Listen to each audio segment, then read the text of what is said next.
Dans l'assemblée des saints, assoiffé je me tiens, que ton onction descende sur moi. Conscient que mon destin est dans le creux de ta main, que ton onction descende sur moi. Je suis disposé, assoiffé, que ton onction descende sur moi. Je suis disposé, assoiffé, que ton onction descende sur moi.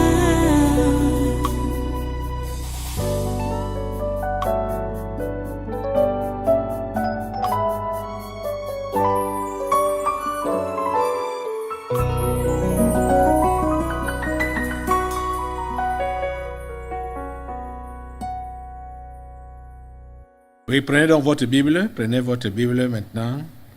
On va aller dans la première épître de Pierre. La première épître de Pierre. On n'a pas encore fini de voir les caractéristiques du pauvre.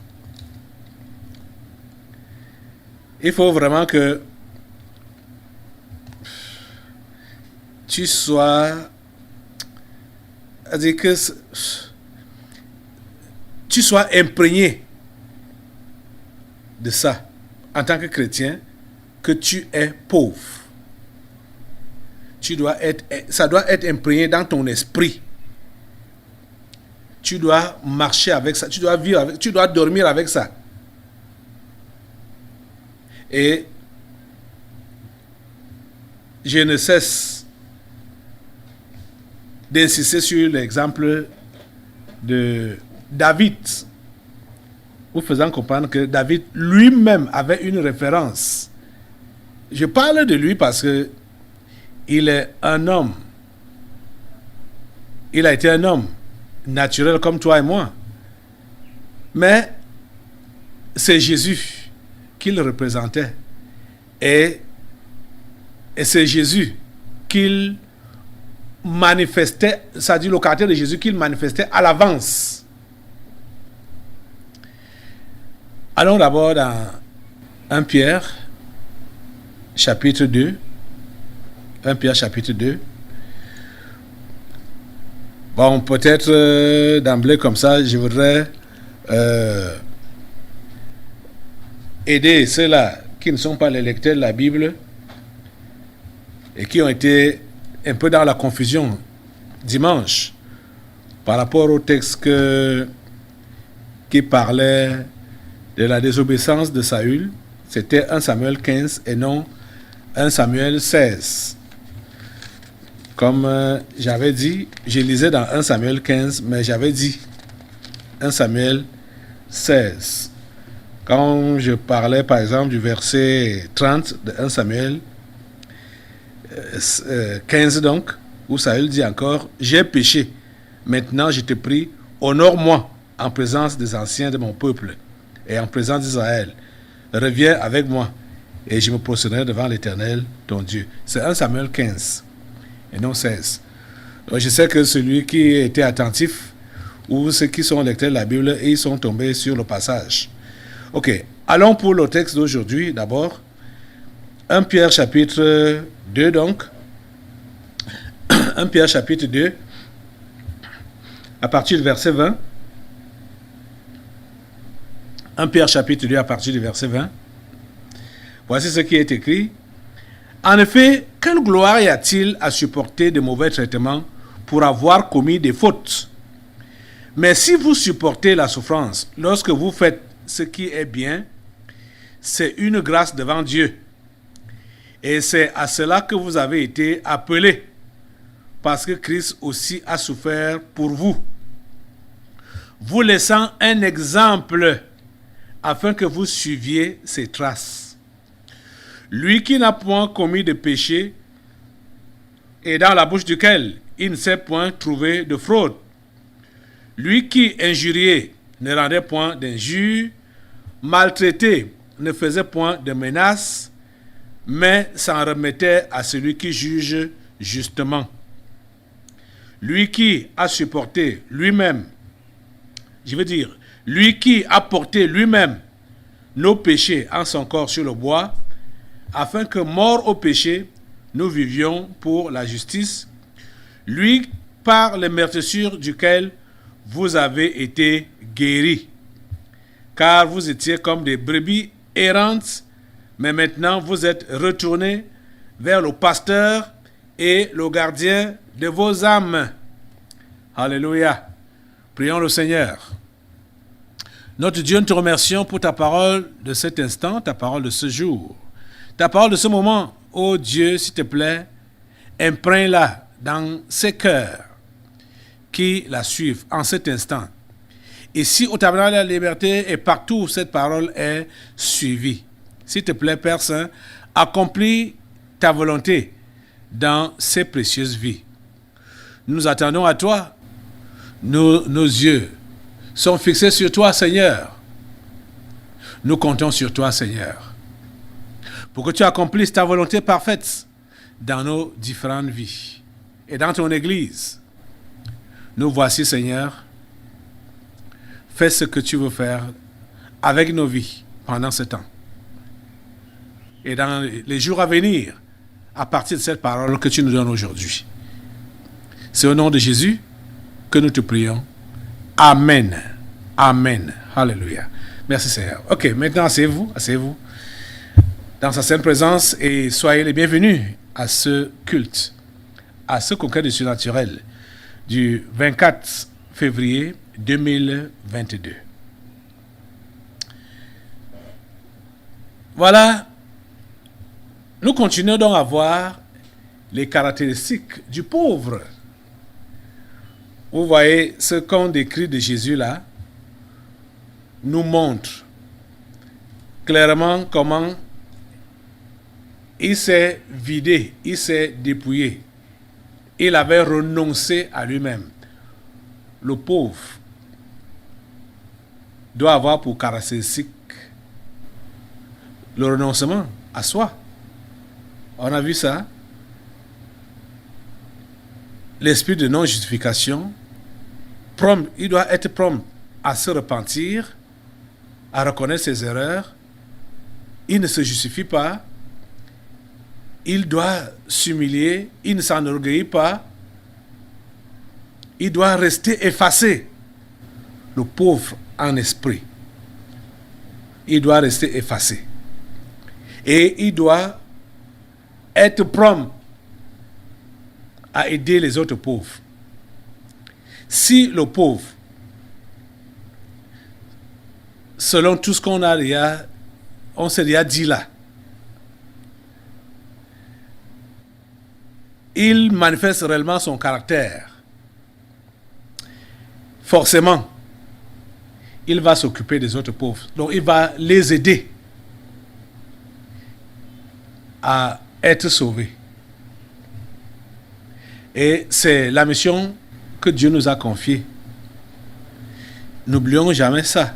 Si tu es chrétien, tu as reçu pour mission de faire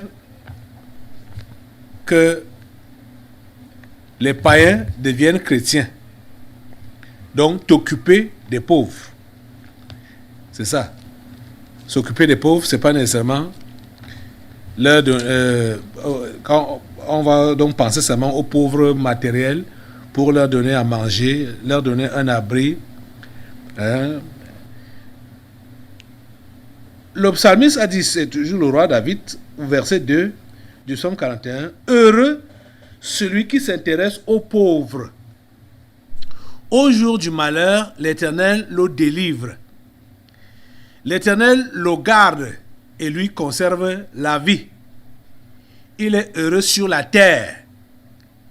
Et tu ne le livres pas au bon plaisir de ses ennemis. » Ce qui te met à l'abri d'être maltraité par tes ennemis familiers. Si tu t'occupes du pauvre, l'Éternel le soutient sur son lit de douleur. Tu le soulages dans toutes ses maladies. Voilà ce que Dieu dit. Voilà ce qui est dit. Et ce qui doit être vrai pour toi en tant que chrétien, quand tu as décidé de t'occuper du pauvre,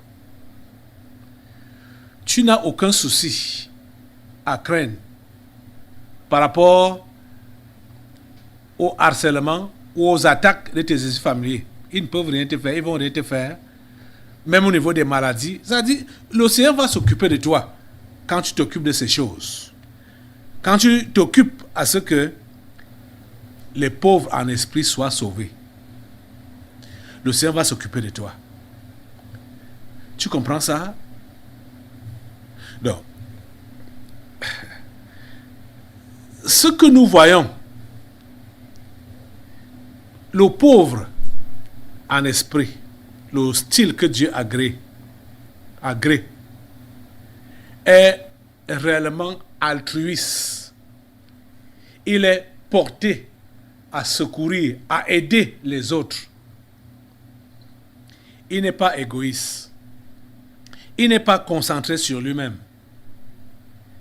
Il n'est pas concentré sur son bien-être terrestre, sur sa vie personnelle. Non, il est concentré sur les autres. Il est porté vers les autres. Il est porté à aider les autres. Concentré sur ça. Il ne fait pas cas de sa vie. Écoutez ce que Pierre a dit, qu'on a lu là. Il dit, on a commencé la lecture au verset 20 de 1 Pierre chapitre 2 là.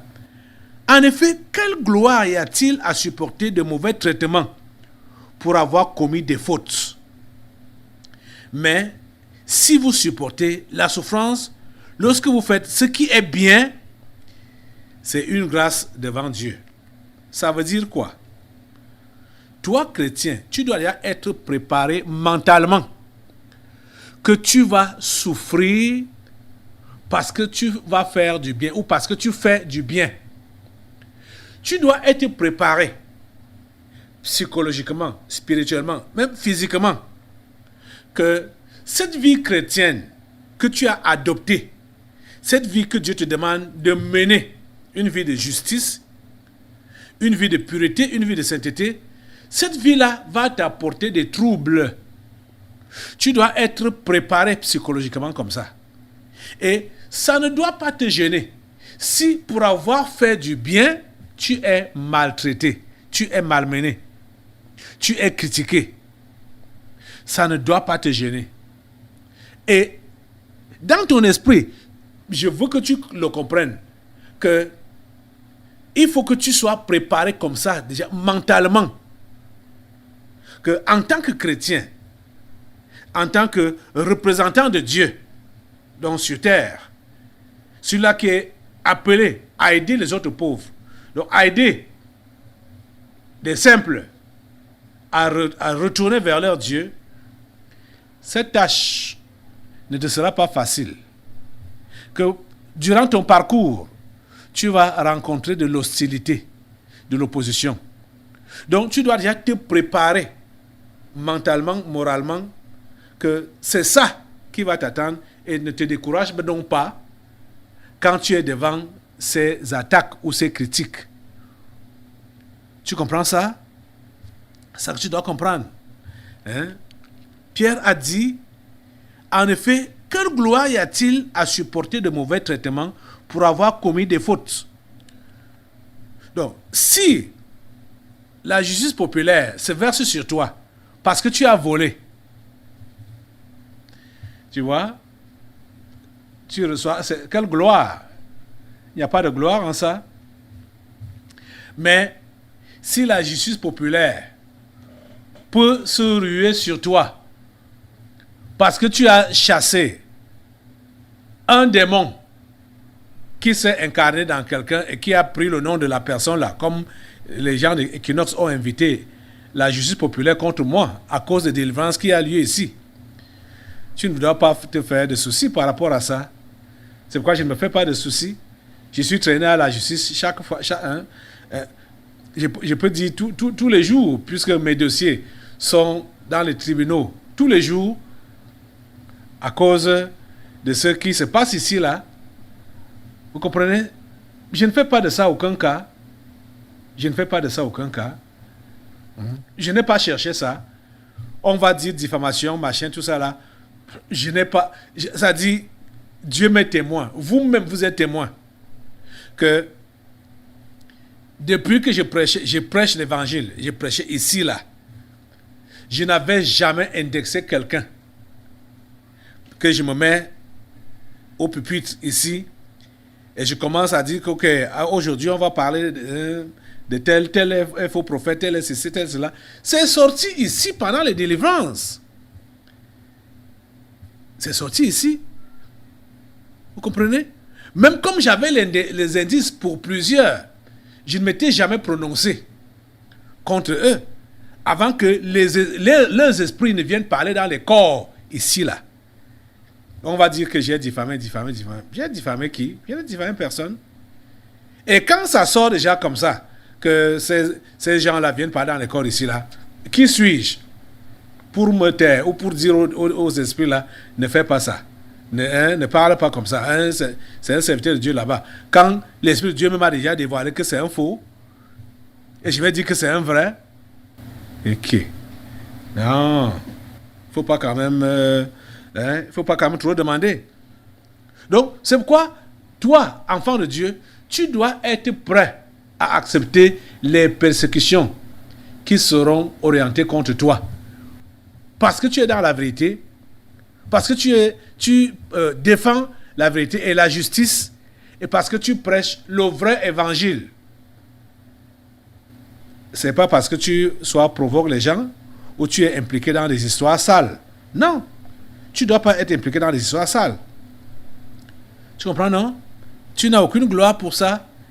Et vous allez voir que au niveau du gouvernement camerounais ici, ils sont passés derrière, évoquant, soit envoyer certains agents ou évoquant d'autres situations, voulant me traquer, hein? Mais ils ne disent pas ouvertement que c'est parce que dans son église, il a dit que les ministres qui les envoient, que tel ministre a parlé dans le corps. Ils ne disent pas ça. Les ministres même ne me portent pas plainte physiquement ou personnellement pour dire qu'il a diffamé contre nous. Ils passent par derrière des bac. Vous voyez? Pour vouloir m'atteindre. Vous comprenez? Mais je ne provoque personne. Je ne médis de personne.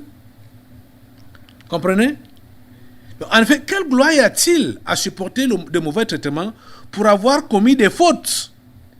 Mais si vous supportez la souffrance, lorsque vous faites ce qui est bien, c'est une grâce devant Dieu. Vous comprenez ça? Donc quand vous faites ce qui est bien et vous subissez les mauvais traitements, c'est une grâce. Donc vous devez vraiment rendre grâce à Dieu pour cela, le remercier pour cela. Et le pauvre en esprit doit être armé de cette pensée-là, que je vais subir les outrages, je vais subir les maltraitances parce que je fais ce qui est bien. Ne te décourage pas de faire ce qui est bien quand tu es malmené, quand tu es maltraité. Ne te décourage pas de faire ce qui est bien. Continue à faire ce qui est bien.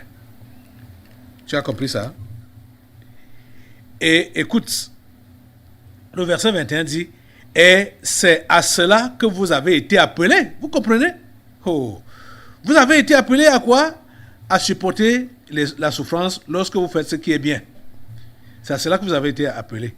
Parce que Christ aussi a souffert pour vous, vous laissant un exemple afin que vous suiviez ses traces. Vous voyez? Parce que Christ a souffert pour vous, vous aussi, vous devez être préparés à souffrir pour les autres. Christ a souffert pour nous sauver. C'est pour cela que nous devons être préparés. Nous devons aussi souffrir pour sauver les autres. Oh Seigneur, donne à tes enfants de comprendre. Qu'ils te représentent en tout et partout sur cette terre. Ceux qui sont ici présents, donne-leur de comprendre ce message. Donne-leur vraiment de s'identifier à toi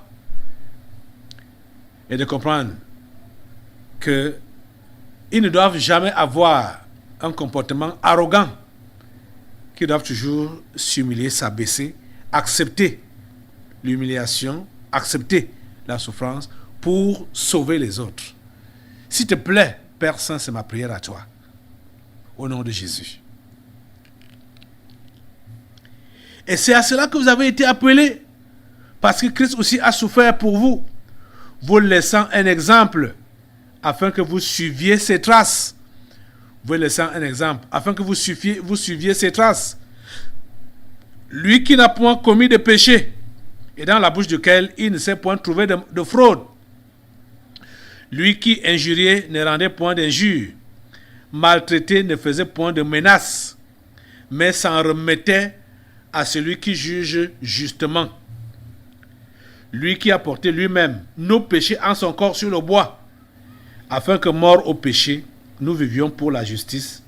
Lui par les mercés duquel vous avez été guéris. Vous voyez? Oh mon Dieu. Donne à tes enfants que voici cette grâce de pouvoir porter la charge des autres. Vous voyez ce qui caractérise le pauvre? Il est content quand il porte la charge des autres. Il ne gémit pas. Il ne gémit pas. Vous comprenez? C'est ça que l'apôtre Paul était en train d'exprimer quand il parlait aux Corinthiens, quand il leur parlait dans 1 Corinthiens au chapitre 9, je crois.